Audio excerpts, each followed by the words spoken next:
Et après tout, si nous avons la même mission, pourquoi être contre pourquoi être contre les autres? Pourquoi pas travailler en partenariat? Puisque nous avons la mission. Celui qui n'est pas contre nous, il est pour nous. Et notre dénominateur commun, c'est Jésus-Christ. Et nous prêchons le message de Jésus pour gagner les âmes. Et ces âmes-là, c'est pour qui? C'est pour Jésus-Christ.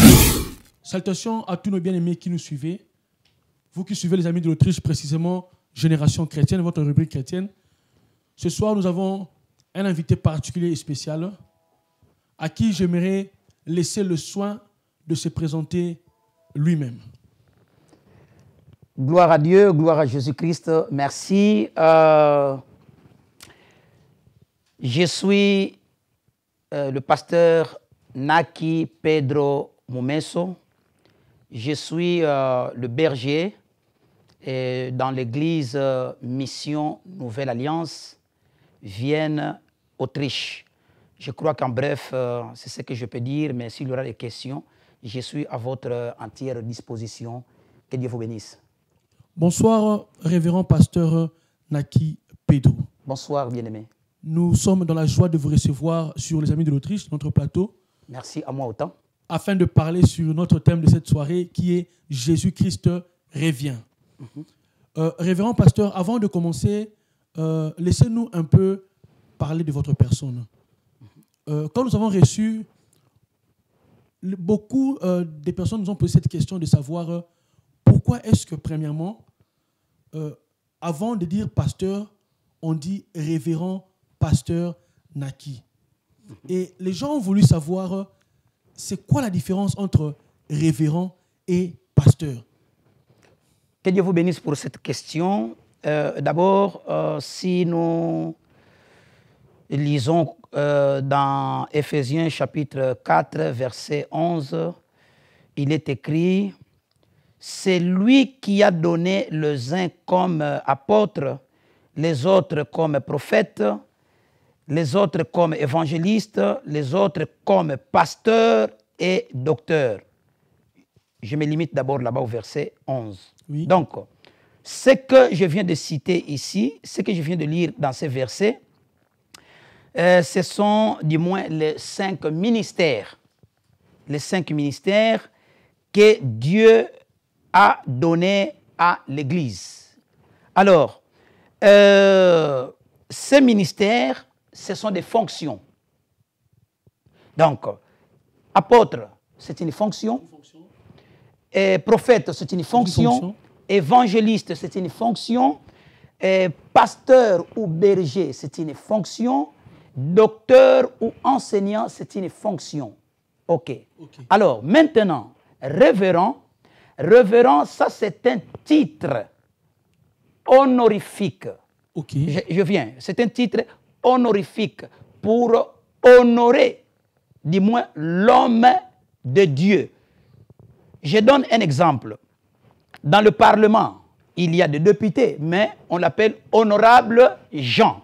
Député Jean, honorable Jean. Donc, c'est un titre de l'honneur. Mais, je viens, il y a une chose, donc, révérend, nous voyons le verbe révérer. Normalement, on ne peut révérer que Dieu. Donc, révérer, on doit révérer Dieu. Alors, nous devons voir aussi très bien le sens de ces mots-là. Quand nous parlons de révérer, nous avons du moins le sens à l'intérieur du mot honorer, du mot respecter. Donc, Dieu doit être honoré, Dieu doit être respecté.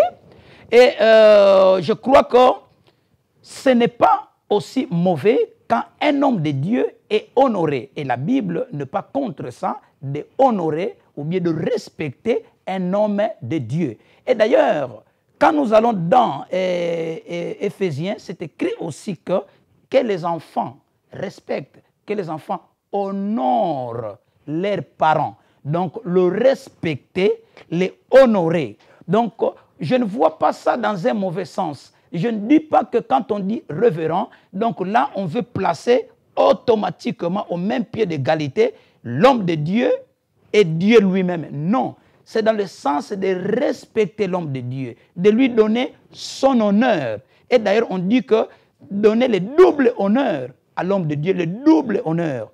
Donc là, c'est biblique.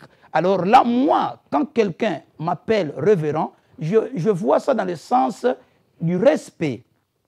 Je vois ça dans le sens, il est en train de m'honorer. Mais pas m'honorer comme Dieu, mais honorer comme un père est honoré par ses enfants. Comme un chef est honoré par, du moins, son peuple. Donc moi, je prends ça dans ce sens-là, mais pas pour se placer au même pied d'égalité. Et ensuite, moi, je laisse toujours la liberté à tout un chacun de m'appeler comme il veut. Il peut m'appeler pasteur, il peut m'appeler révérend, il peut m'appeler frère, il peut m'appeler homme de Dieu, il peut m'appeler, oui, donc m'appeler, c'est pas moi, ou Naki tout court, Naki Pedro, ce n'est pas un problème. Donc je n'exige rien. Je vous donne la parole. Révérend, nous sommes vraiment très, très contents pour votre humilité, parce que malgré ce titre, comme vous avez dit, cette fonction honorable, mais vous supportez quand même que les gens puissent vous appeler frère et voire même Naki Pedro, chose qui est rare et nous le louons. On tenait vraiment à vous le dire par rapport à vos explications. Que Dieu vous bénisse d'ailleurs sur ce point-là. Je voudrais du moins dire aussi quelque chose là rapidement. Là. Moi, ce titre-là honorifique ne vient pas de moi. Quand j'ai été consacré, c'est là où je vis, c'était une surprise, je vois sur le diplôme, le papier, révérend. J'ai dit, oh Seigneur, ah bon? Gloire à Dieu. Et ce n'est pas tout. Je suis membre de l'Église pentecôtiste unie internationale. Ils ont fait le programme à partir du niveau supérieur. Je vis dans les affiches pour aller enseigner quelque part. Mon nom était repris parmi de grands enseignants qui devraient tenir cette conférence-là. Et je vois brusquement, on écrit révérend. Je dis, mais Seigneur, alors, donc, ça ne vient pas de moi. Et moi-même, d'ailleurs, je fais ma présentation. Je n'ai pas dit que révérend. C'est vous qui m'appelez révérend. C'est vous qui m'honorez. Moi, je ne peux pas m'honorer moi-même. Donc là, ce sont les autres qui le font, mais ils sont libres de le faire ou pas. Merci, que Dieu vous bénisse. Merci, révérend. Tout à l'heure, vous avez parlé que vous étiez membre des églises unies pentecôtistes. Qu'est-ce que ça peut vouloir bien signifier ou bien dire? On n'a pas bien compris de ce côté-là. Bon, écoutez, merci pour cette question. Il y a ceci. Vous savez, dans la mission que Dieu nous a donné de gagner les âmes, nous ne travaillons pas d'une façon isolée. Normalement, nous travaillons en collaboration, en partenariat avec les autres. Alors, nous travaillons en partenariat, nous travaillons en collaboration avec certaines institutions, du moins certaines institutions, grandes institutions. Je donne un exemple. Ici, toujours ici en Autriche, nous travaillons aussi avec Freie Kirchen in Österreich, donc Freie Christliche Gemeinde. C'est une grande institution. Alors nous sommes à l'intérieur là-bas comme une église. Alors donc là, nous sommes en partenariat. Et ça ne se limite pas là-bas. Nous sommes en partenariat aussi avec l'Église pentecôtiste unie internationale. Et après tout, si nous avons la même mission, pourquoi être contre les uns, pourquoi être contre les autres? Pourquoi pas travailler en partenariat? Puisque nous avons la mission. Celui qui n'est pas contre nous, il est pour nous. Et notre dénominateur commun, c'est Jésus-Christ. Et nous prêchons le message de Jésus pour gagner les âmes. Et ces âmes-là, c'est pour qui? C'est pour Jésus-Christ. Et qui nous a donné ce ministère? C'est lui-même Jésus-Christ. Alors, voilà, donc pour nous, la porte est ouverte. Et d'ailleurs, pour votre information, nous travaillons aussi en partenariat, même avec ces fans de l'évangéliste Reinhard Bonke et Daniel Kolenda. Donc, nous recevons de lettres de partenariat chaque mois. Donc, voilà, c'est notre vision. Nous travaillons comme ça. Le plus important, ce n'est pas moi, mais c'est Christ. Merci, révérend. Vous avez dit le plus important, ce n'est pas vous, mais c'est Christ. Et le message que vous avez prêché ce soir était Jésus-Christ revient. Mais c'est la raison de mon existence. Je suis ici-bas pour faire du moins la volonté de celui qui m'a envoyé. Exactement. Merci. Et par rapport à ce message, j'aimerais que nous puissions commencer à creuser. Aujourd'hui, la Bible, parce que je rentre même dans ces passages que j'aime beaucoup. Gloire à Dieu. Le Seigneur est en train de dire dans Matthieu 16, 28, il dit, cette génération ne passera même pas que le Seigneur reviendra. Bon, nous sommes aujourd'hui en l'an 2018. Oui. Cette génération dont le Seigneur parlait, est-elle déjà passée ou elle est toujours là? Gloire à Dieu. C'est une bonne question. Il y a ceci. Du moins, à l'introduction, je dis que ce grand thème, le retour de Jésus-Christ, j'aimerais mieux qu'on le divise en 9 parties. Et dans l'une des parties, donc j'ai commencé par l'introduction, l'une des parties, ce sont les signes du retour de Jésus-Christ. Donc il y a des signes. Et parmi les signes annonciateurs de son retour, l'un des grands signes, c'est le retour des enfants d'Israël, le retour des Juifs en Israël. Donc là, Israël devient maintenant, une fois de plus, comme une nation.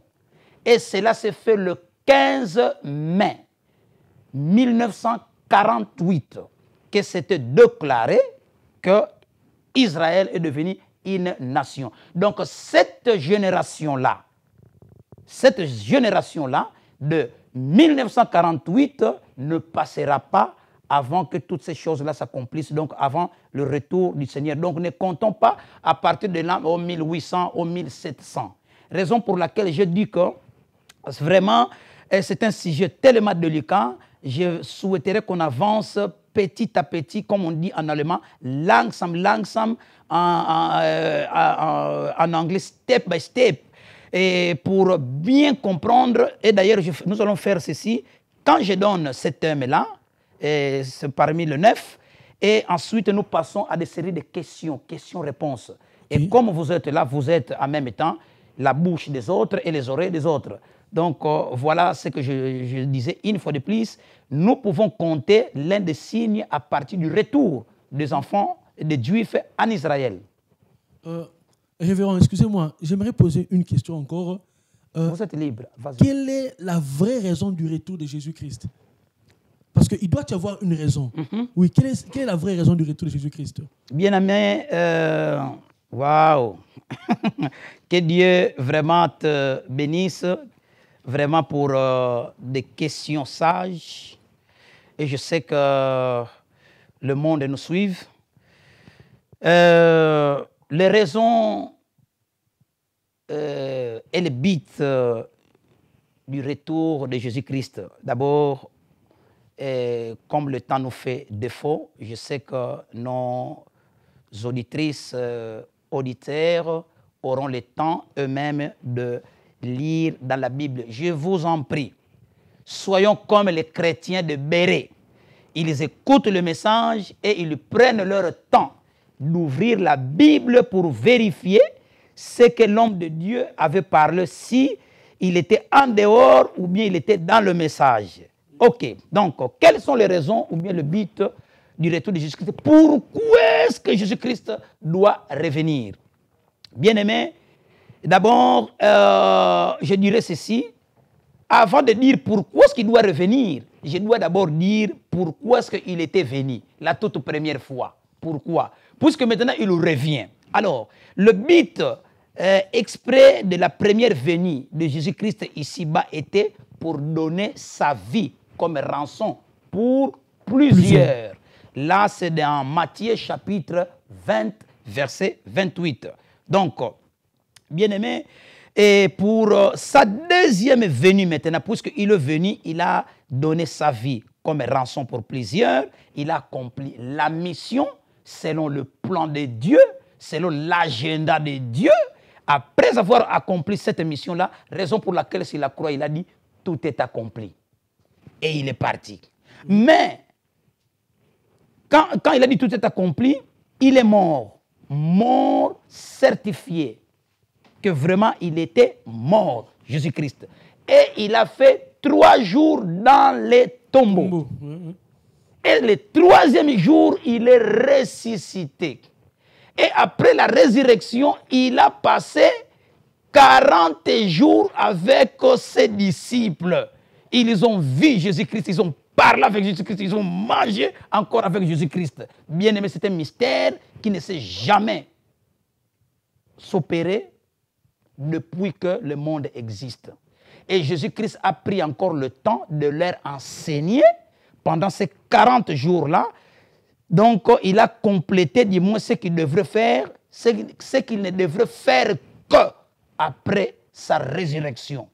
Et quand il a terminé sa résurrection, maintenant, le programme de 40 jours-là, il est parti jusqu'au mont des Oliviers et il est monté. Et quand il montait, les apôtres, ils étaient là en train de voir Jésus-Christ en train d'être ascensionné.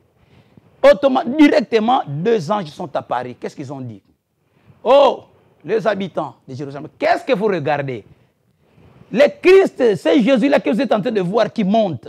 De la même manière qu'il monte, de la même manière qu'il reviendra. Ok, maintenant, la question, c'est là où vient maintenant la question. Pourquoi est-ce qu'il va revenir? Ok, donc Jésus-Christ va revenir, pour être glorifié par le sien. D'abord, ça c'est écrit dans 2 Thessaloniciens chapitre 1 verset 10.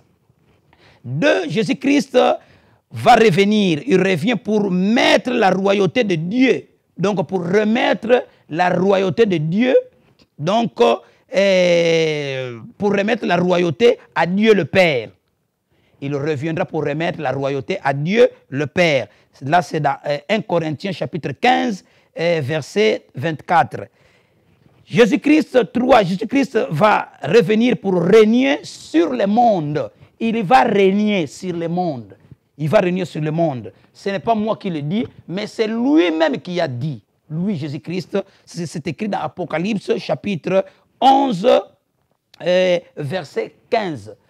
D'ailleurs, tout au départ, nous avons dit que Dieu, d'abord, il est le maître de l'histoire. Et il contrôle le temps, l'histoire du début jusqu'à la fin. Il annonce les événements avant même que ces événements-là s'accomplissent, avant même que ces événements-là arrivent.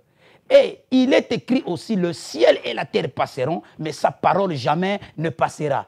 Que celui qui nous regarde fasse qu'il dise Amen. Que Dieu te bénisse, bien aimé de dire Amen. Merci beaucoup. Donc, le ciel et la terre passeront, mais la parole de Dieu jamais ne passera. Ce que Jésus-Christ a dit, ce que la parole de Dieu déclare, doit s'accomplir jusqu'à la dernière iota. Pourquoi est-ce qu'il va venir? Il viendra, Jésus-Christ, pour mettre en lumière tout ce qui est caché. Il va mettre ça en lumière. 1 Corinthiens chapitre 4, verset 5. Pourquoi est-ce que Jésus-Christ reviendra? Il viendra pour juger les vivants et les morts. Matthieu chapitre 25, verset 31 jusqu'à 46, et puis Actes des Apôtres chapitre 10, verset 42, et puis 1 Pierre chapitre 4, verset 5. Pourquoi est-ce que Jésus-Christ va venir? Pourquoi son retour? C'est pour venir sauver ceux qui attendent le salut. Hébreux chapitre 9, verset 28. Pourquoi est-ce que Jésus-Christ va venir? Pourquoi est-ce qu'il reviendra? C'est pour venir prendre le sien avec lui. Jean chapitre 14, verset 3. Pourquoi est-ce que Jésus-Christ va revenir? Il reviendra pour rassembler les élus. Marc chapitre 13, verset 27. Bien aimé, voilà donc la raison de son retour. Donc il viendra pour venir compléter l'agenda qu'il ne doit compléter qu'à son retour. Révérend, je vous écoute. Vous avez dit il va revenir pour être honoré par le sien. La Bible dit dans Zacharie 12, et ils regarderont vers celui qu'ils ont percé. Oui. Bon, ma question maintenant s'introduit là. Est-ce que les retours de Jésus-Christ concernent tout le monde ou bien seulement Israël et le sien? Est-ce que, par exemple, nous comme les Africains, sommes-nous concernés par les retours de Jésus-Christ? les Asiatiques sont-ils concernés? Est-ce qu'un kimangiste, un bouddhiste, un athée, est-il concerné par le retour de Jésus-Christ? Parce qu'on dit que celui qu'ils ont percé reviendra. Mais un bouddhiste n'a rien à voir avec tout cela, par exemple. Donc, ce retour-là, c'est juste pour une catégorie ou bien une classe de gens. Bien-aimés, que Dieu vous bénisse une fois de plus pour des questions vraiment sages que vous êtes en train de poser. D'abord, bien-aimés, je vais dire ceci. La Bible déclare dans Jean chapitre 3, verset 16, d'ailleurs c'est connu de tout le monde, beaucoup de gens, Dieu a tant aimé le monde et il a envoyé son Fils unique, afin que quiconque croit en lui ne périsse point, mais qu'il ait la vie éternelle. Ok, quiconque. Donc on ne dit pas là que seulement les Juifs, seulement les Grecs. Non, quiconque. On ne dit pas que ce sont seulement les Romains, mais quiconque. Ok, nous mettons là-bas. Mais je voudrais d'abord revenir quelque part là. Dieu, il travaille avec un plan. Dieu a un agenda. Quand il a créé Adam et Ève, bien aimé, Adam et Ève étaient là dans le jardin d'Éden. Après la chute de Adam et Ève, le monde est entré dans le péché, donc Adam et Ève avec toute sa descendance. Dieu dans son plan, et d'ailleurs quand nous voyons dans Genèse chapitre 3 verset 15, Dieu il annonce déjà le salut, le remède pour cette chute-là. Il annonce déjà le remède. Je viens. Et quand il annonce le remède maintenant, qu'est-ce qui arrivera maintenant? À un certain temps, nous voyons qui? Dieu maintenant qui appelle une personne. Voilà le plan. Nous commençons maintenant. Il appelle une personne pour maintenant l'œuvre du salut. Il appelle une personne. Qui? Abraham. Une personne. À partir d'Abraham, qu'est-ce qui est arrivé? Abraham, nous avons Isaac. Isaac, nous avons Jacob. Jacob, les 12 tribus d'Israël. Et les 12 tribus d'Israël, ils sont partis où? En Égypte. Arrivés en Égypte maintenant, là, au moment fixé par Dieu, qu'est-ce qui est arrivé puisque c'était la promesse? Dieu maintenant, il va appeler Moïse. Je suis en train de résumer. Moïse va faire sortir le peuple de Dieu. Et voilà, il a commencé avec une personne. Et maintenant avec une famille. Et maintenant quand il les appelle, c'est pour qu'ils les appellent maintenant comme une nation. Voilà les étapes. Et comme une nation. Et quand nous voyons maintenant Jésus-Christ, qu'est-ce qui est arrivé? Jésus-Christ arrive. Et en arrivant, qu'est-ce qu'il a fait? Parmi ses disciples qu'il avait choisis, il n'y avait que des Juifs. Exactement. J'arrive. Pourquoi? Puisqu'il fallait continuer d'abord et commencer par là, puisque c'était un peuple appelé. Il appelle le sien. C'est là où on dit que maintenant, la question qui vient là, mais ils l'ont percé. Qui l'ont percé? Ce sont les Juifs. Pourquoi ils n'ont pas compris que celui-là qui est en train de percer, de faire souffrir, c'est celui-là le Messie que Moïse avait annoncé, que les prophètes avaient annoncé, ils n'ont pas compris. Maintenant, quand il arrive, il a appelé, du moins, les 12 là. Et les 12, il les a formés. Bien-aimés dans le Seigneur, écoutez très bien. Tu peux être appelé un appelé de Dieu. On t'appelle. Oh, j'ai reçu un appel de Dieu. Ok, gloire à Dieu. La moisson est grande, il y a peu d'ouvriers. Mais quand on est appelé, il faut avoir le temps de s'asseoir pour être enseigné, pour être formé de ce que vous allez enseigner aux autres. Afin que tu sois un formateur pour former aussi d'autres formateurs. Mais toi, si tu n'as pas été enseigné, et si tu n'as pas été formé, tu vas former les gens en fonction de quoi? Quel est ton agenda? Quel est ton tableau de matière? Je continue. Maintenant, ils sont là, les 12 apôtres. Qu'est-ce qui est arrivé maintenant? Jésus-Christ, il les a enseignés pendant 3 ans et demi. Enseignés, formés pendant 3 ans et demi, alors qu'étant Dieu, il pouvait leur souffler seulement. Recevez l'onction de prêcher. Recevez l'onction de faire le miracle. Mais il les a formés pendant 3 ans et demi. une école, une formation intensive, bien-aimés. Nuit et jour, ils étaient là, au pied du maître. Et parmi eux, il y avait aussi des universitaires, comme des Nicodèmes. Ils étaient là, en train de suivre les enseignements de Jésus. Lui, d'ailleurs, les suivait en cachette. Donc, je voudrais seulement dire que même les intellectuels, ils suivaient. Maintenant, comme il les a préparés, de son vivant, il a dit, bon, voilà, je dois voir leur travail, c'est comment est-ce qu'ils évoluent là. Il les envoie de son vivant. Allez, partez, allez travailler. Ils sont allés travailler. Au retour, ils sont venus avec le résultat. Ce n'est pas terminé là-bas.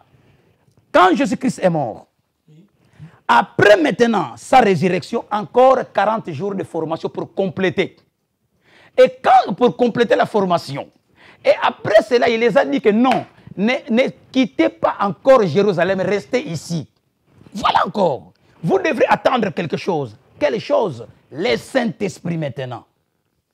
Et dans Actes des Apôtres chapitre 2, on voit maintenant ces jours-là, ils étaient dans la chambre haute en train de prier, le Saint-Esprit est descendu. Le Saint-Esprit qui est descendu, bien aimé, c'est la puissance de Dieu. Là, je ne veux pas entrer directement dans ce qu'on peut enseigner un autre jour, pas aujourd'hui, mais je parle seulement du Saint-Esprit qui est descendu. Et quand le Saint-Esprit est descendu, bien aimé, la Bible déclare, hein, écoutez, ça maintenant, écoutez, ça se trouve dans Actes des Apôtres chapitre 2. Hein. Qu'est-ce qui est écrit dans Actes des Apôtres chapitre 2? Écoutez, puisque votre question là, je continue à répondre à votre question. Qu'est-ce qui est écrit dans Actes des Apôtres chapitre 2 à partir du verset 37? Pierre et ses compagnons, ils étaient 120 ces jours-là dans la chambre haute. Le Saint-Esprit descendit, le mystère. Est-ce le Saint-Esprit? Je ne dis pas que le Saint-Esprit au pluriel. Il n'y a qu'un seul Saint-Esprit. Mais quand il est descendu, quel mystère? Il s'est posé sur la tête de 120 personnes. Un seul esprit. Il faudrait que ce soit 120 esprits, mais un seul esprit. Et encore un autre mystère. Chacun de ces 120 parlait à une langue étrangère.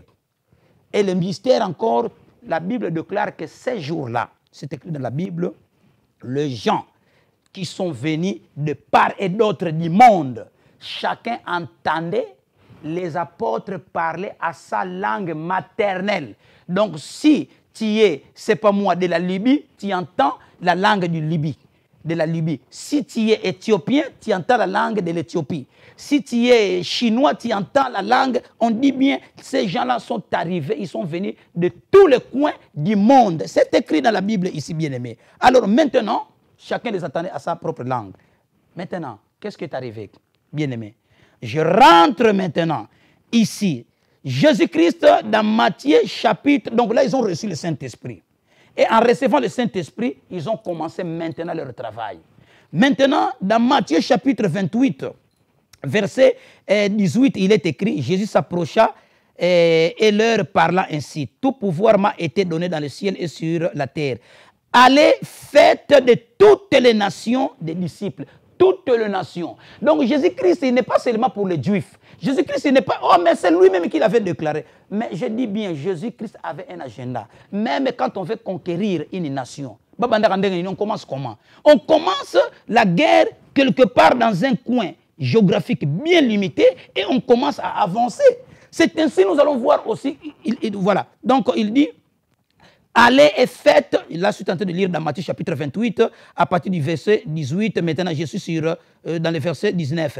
Allez faites de toutes les nations des disciples, et baptisez-les au nom du Père, du Fils et du Saint-Esprit. Ensuite, ce n'est pas terminé, et enseignez-leur à garder tout ce que je vous ai prescrit. Et voici, je suis avec vous tous les jours jusqu'à la fin du monde. Donc, bien aimés, quand nous lisons aussi dans Marc chapitre 15, verset 16, nous voyons que le message de Jésus-Christ, du moins son travail, lui, il devrait commencer, ensuite donner le temps aux disciples pour aller continuer la mission. Et quand ils ont continué la mission, après, Dieu a appelé qui? Il a appelé Paul. Et Paul, maintenant, il était là pour les nations. Et pour les nations, le message est arrivé jusqu'en Afrique.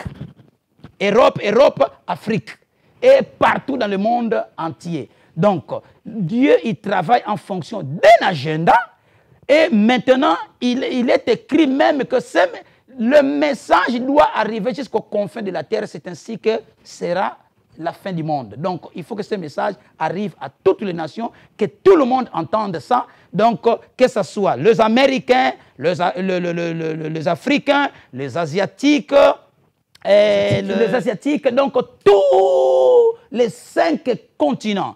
Et il n'y a que le salut en Jésus-Christ. Il n'y a pas le salut à un autre nom. Nous n'avons que le salut à un seul nom. Et il n'y a qu'un seul nom que Dieu nous a été donné, que ce soit dans le ciel, sur la terre et sous la terre. C'est le nom de Jésus-Christ. Par ce nom-là que nous sommes sauvés. Il n'y a qu'un seul, du moins, qui a donné sa vie pour le salut des autres, pour notre salut, qui s'est sacrifié pour aller jusqu'à la croix, qui a porté tous nos péchés, qui est mort à notre place, innocent qu'il est, c'est Jésus-Christ. En dehors de Jésus-Christ, il n'y a pas de salut. Révérend, j'aimerais poser une question, parce que nous continuons toujours. Quelle attitude devrions-nous avoir pour attendre le retour de Jésus-Christ? Quelle attitude faut-il avoir? Faut-il rester tout le temps dans la prière, dans le jeûne, dans la lecture? Faut-il se divertir? Faut-il continuer à vaquer à ses occupations? Comment est-ce qu'on doit être en attendant le retour de Jésus-Christ? Y a-t-il une attitude appropriée à adopter ou bien un comportement? Bien-aimé, d'abord, je vais diviser ça en deux. D'abord, pour les chrétiens ou pour les croyants, ceux qui croient en Jésus-Christ, oui, un chrétien doit avoir vraiment de l'attitude pour les retours de Jésus-Christ. Alors, quelle est cette attitude-là? D'abord, nous devons être attachés à Dieu. Frères, sœurs, vous devrez être attachés à Dieu. Donc, ici, je vais citer ne fût-ce que 6 attitudes. Être attaché à Dieu, c'est 2 Pierre, chapitre 3, verset 11 jusqu'à 12. Et puis, un chrétien, un croyant doit toujours attendre le retour de Jésus-Christ. Donc, tu dors toujours dans ta conscience que Jésus-Christ revient bientôt. Puisque quand il viendra, ça serait une surprise. Personne ne sait ni le jour, ni l'heure, ni le moment. Donc, ça serait une surprise. Tu dors. Et quand tu te réveilles, tu as toujours cette conscience-là, donc attendre le retour de Jésus-Christ. 2 Timothée, chapitre 4, verset 8. Et troisième attitude, c'est tenir en éveil. Marc, chapitre 13, verset 35-36. Et puis être patient. Un chrétien doit être patient. Ah, mais j'ai beaucoup attendu, il ne vient pas encore. Est-ce que c'est ton problème? Dieu, il est le maître des circonstances et des temps. Il a un agenda. Il sait pourquoi il fait encore retarder, du moins, son retour.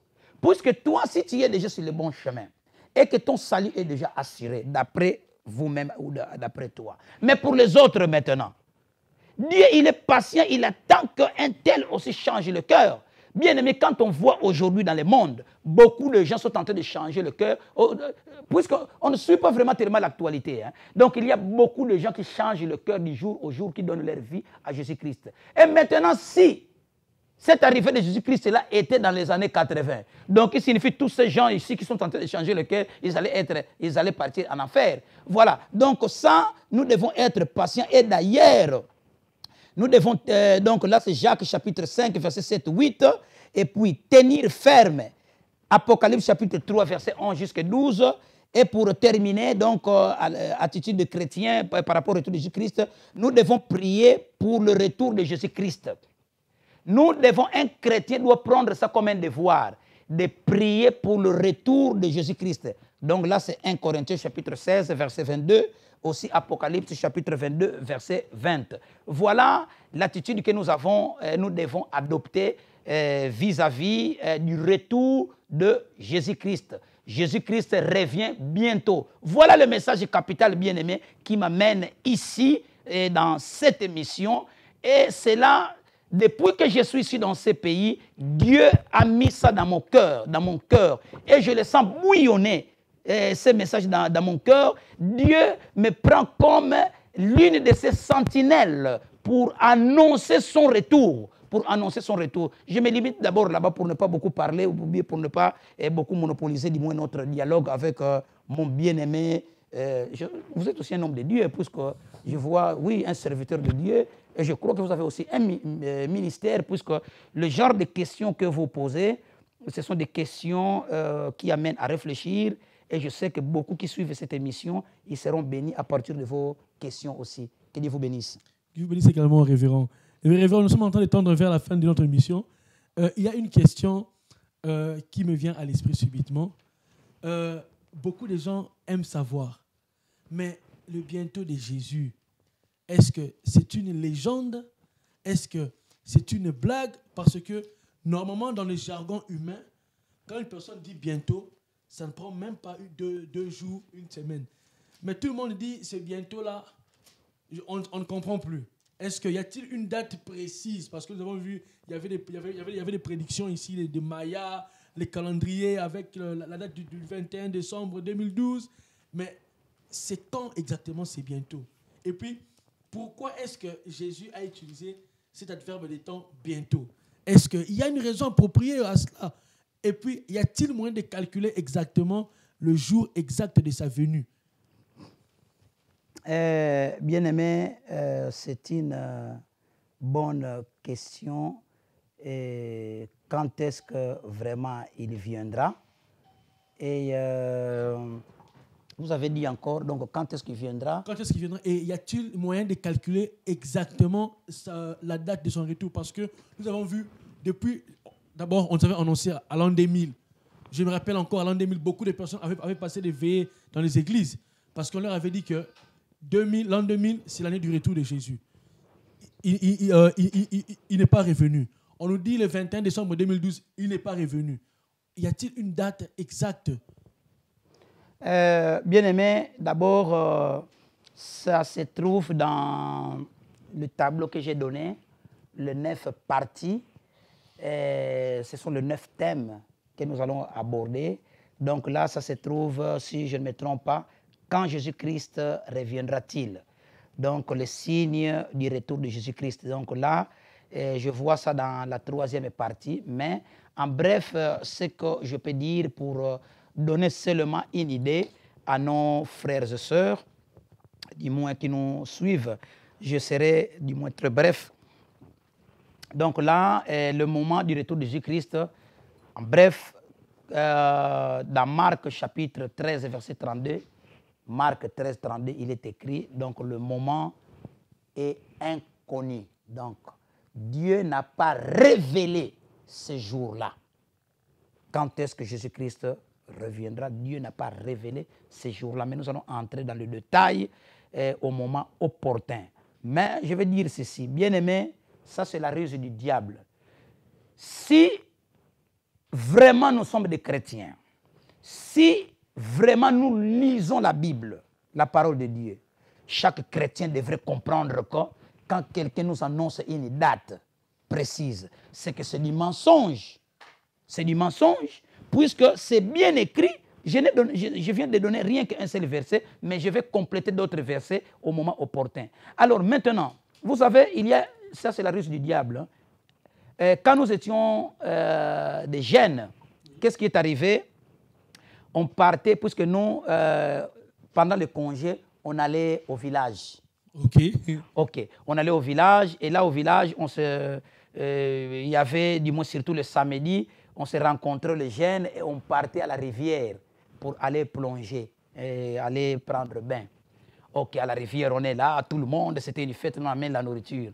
Et il y avait un jeune parmi nous qui avait l'habitude, quand on arrive là, après un certain temps, il monte, il dit, ah, voici le serpent, voici le serpent, voici le serpent. Tout le monde arrive, ah, où est le serpent? Il commence à rire, ah, j'ai fait de la blague. Un autre jour, encore, ah, voilà le serpent, voilà le serpent, voilà le serpent. On arrive, ah, non, j'ai fait seulement de la blague. Troisième, en fin de compte, on a compris que c'était de l'habitude. Un autre jour, maintenant, le serpent est arrivé, maintenant, est entré. Il prend, du moins, quoi ça là, ses habits, il le met et il voit le serpent à l'intérieur, le serpent qui fait ça, devant lui. Et il crie, ah, le serpent, le serpent, le serpent. Tout le monde nous s'est dit, oh non, tu es en train de blaguer, ce n'est pas vrai. ce n'est pas le serpent, personne ne viendra. Toi, tu as l'habitude de blaguer, non? Il dit, mais c'est vrai, dit, personne ne va te croire, écouter très bien avec ton serpent-là imaginaire. Bien-aimé, après, la voix ne se faisait plus remarquer. Et on a pris bain à volonté et puis on vient de retour, on les rencontre étalés. Et quand on est arrivé, le serpent, il prend chemin, il s'en va. Bien-aimé, imaginez la suite. Là, je voudrais seulement dire que c'était la ruse du diable, c'est la ruse du diable d'annoncer les gens que voilà, aux gens que voilà, oh, telle église a annoncé que la fin du monde sera telle date. Oh, ça sera telle année.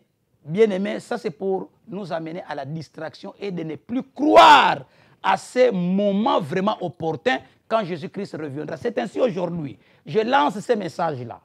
Une fois de plus que Jésus-Christ revient bientôt, mais personne ne sait ni les jours, ni la date, quel jour de la semaine, quelle date et à quelle heure. Personne ne connaît. Là, c'est un mystère que Dieu a gardé. Ça sera une surprise. Si quelqu'un arrive pour vous annoncer la date, que voilà, ça sera dans telle année, bien aimé, c'est du mensonge. D'ailleurs, vous avez la preuve que toutes ces dates-là qu'on vous a annoncées, qu'on nous a annoncées, aucune date ne se réalisait selon leur dire. Mais ce que Dieu a dit, c'est ce qui continue du moins à être du moins comme réalité que ce jour-là n'est pas connu. C'est ainsi, rachetons le temps. Le moment est proche. Préparez-vous, préparons-nous, repentons-nous, bien-aimés. J'ai cité du moins certains passages bibliques et certains exemples que Dieu, lui, avant de faire quelque chose, il annonce, il avise, il informe d'abord les gens. Il avertit, Dieu avertit d'abord les gens, c'est ce qui va arriver. Il avertit les croyants, il avertit même le monde qu'ils sachent que le temps arrive. Donc vraiment le temps est proche, Jésus-Christ revient bientôt. Repentez-vous, frères et sœurs, vois comment est-ce que tu mènes ta vie. Et ce n'est pas encore trop tard. Dieu t'aime, il t'appelle aujourd'hui par ce message, par ton propre nom, afin que tu puisses changer, bien-aimé, ta vie. Il a besoin de toi. Jésus-Christ a déjà donné sa vie sur la croix pour toi. Il est mort déjà à ta place, afin que toi, tu sois sauvé, que tu sois délivré de la ruse du diable. Bienvenue dans le Seigneur. Une fois de plus, Jésus-Christ revient bientôt. Que Dieu vous bénisse. Que Dieu vous bénisse abondamment. Merci, merci. Si Dieu le permet, si nous aurons encore la prochaine émission pour continuer du moins notre agenda, je vous demanderai du moins de nous conduire dans la prière pour cette série d'enseignements que nous venons de commencer. Révérend, nous vous bénissons énormément pour votre présence. À moi aussi autant, vraiment, que Dieu vous bénisse, vous particulièrement, et tous les serviteurs de Dieu qui sont à la technique. Oui, à la technique, puisque vous êtes en train d'accomplir votre mission sans citer les noms de tout un chacun. Vraiment, que Dieu vous bénisse aussi. Nous sommes vraiment, comme nous avons dit à la fin, aujourd'hui nous avons écouté un puissant enseignement sur Jésus-Christ revient. Nous voulons vous informer que la série des enseignements va continuer par la grâce du Seigneur. C'était le révérend pasteur Naki avec votre bien-aimé le berger Jacques. À bientôt et que Dieu vous bénisse.